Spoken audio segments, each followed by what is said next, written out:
जय माता के सारे भक्तों सारे संगतां राधे राधे। इस सारे संसार के कर्ता श्री विष्णु भगवान जी, अच्छी वाणी देने वाली माँ सरस्वती जी और श्री गुरु के चरणों में नमस्कार करके इस माघ महात्म कथा को शुरू करता हूँ। बोले गणपति गणेश महाराज की जय, माघ महात्म की जय। वेद निधि जी बोले, हे महर्षि, धर्म को कहिए जिससे ये बालक श्राप की अग्नि के दुख से मुक्त हो जाएं। लोमस जी बोले, ये मेरे साथ विनय पूर्वक माघ महीने में स्नान करे, माघ के आखिर में ये श्राप से छूट जाएंगे, नहीं तो इनका निस्तार न होगा, इनका उद्धार नहीं होगा। हे ब्राह्मण, मुझे यह पूर्ण निश्चय है कि पुण्य तीर्थ में माघ स्नान करने से ही लोगों के 7 जन्म के किए हुए पाप तथा वर्तमान जन्म के सभी पाप माघ महीने में स्नान करने से नष्ट हो जाते हैं। मुनीश्वर लोग जिस पाप का प्रायश्चित नहीं देखते, उसका प्रायश्चित उत्तम तीर्थ में माघ स्नान से ही बतलाते हैं। पुण्य तीर्थों में पाप मिट जाते हैं। माघ महीने में जैसे मानसरोवर में स्नान करने से मोक्ष मिलता है, हिमालय पर्वत के तीर्थ से सब पापों का विनाश होता है, अच्छोद में स्नान करने से इंद्रलोक मिलता है, बद्री जंगल में माघ स्नान करने से सब कामों को देने, मोक्ष प्रदान करने, पाप तथा दुखों को हरने वाला और सब फलों को देने वाला है। नर्मदा नदी का माघ स्नान पाप नष्ट कर रुद्रलोक प्रदान करने वाला और यमुना नदी का स्नान पापों को नष्ट कर सूर्यलोक प्रदान करने वाला है। सरस्वती नदी का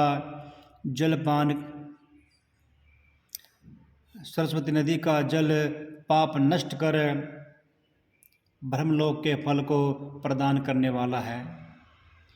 हे द्विजवर, विशाल नदी में माघ स्नान का परम फल होता है।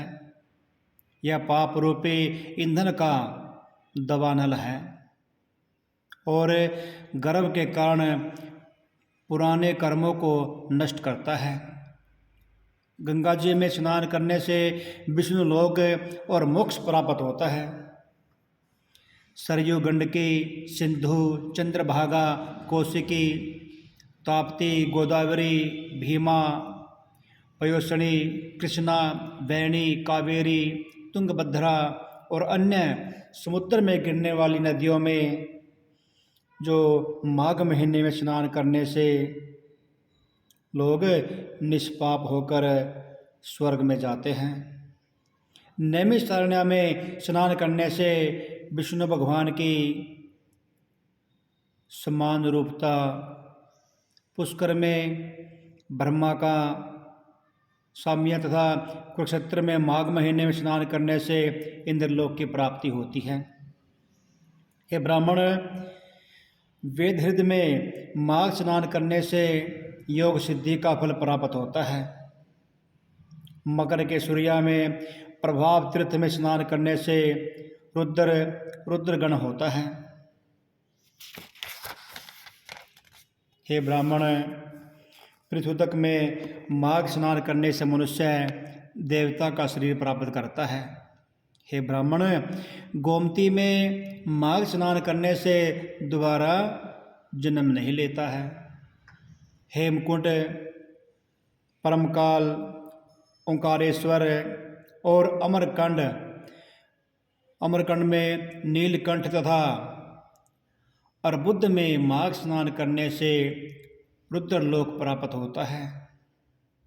हे ब्राह्मण, मकर की संक्रांति में सूर्या में जब सब नदियों में स्नान करने से लोगों की सब इच्छा पूर्ण हो जाती है, हे दिवेश्वर, प्रयाग के महीने में माघ स्नान बड़े भाग्य से प्राप्त होता है, जहाँ स्नान करके मनुष्य गर्भ के दुखों को नहीं देखते हैं तथा विष्णु के पास रहते हैं। राजसूय और अश्वमेध यज्ञ के फल से भी बढ़कर फल माघ महीने में स्नान करने से मिल जाता है। अतएव संपूर्ण पापों को सहज में नष्ट करने वाले इस प्रयाग स्नान को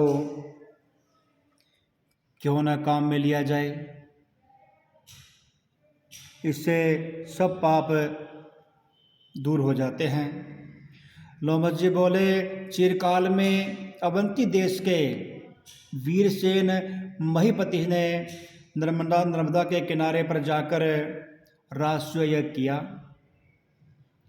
सोने के मंडपों से सुसज्जित 16 अश्वमेध यज्ञ किए, जो स्वर्ण के आभूषणों और यज्ञ के स्तंभों से सुशोभित थे।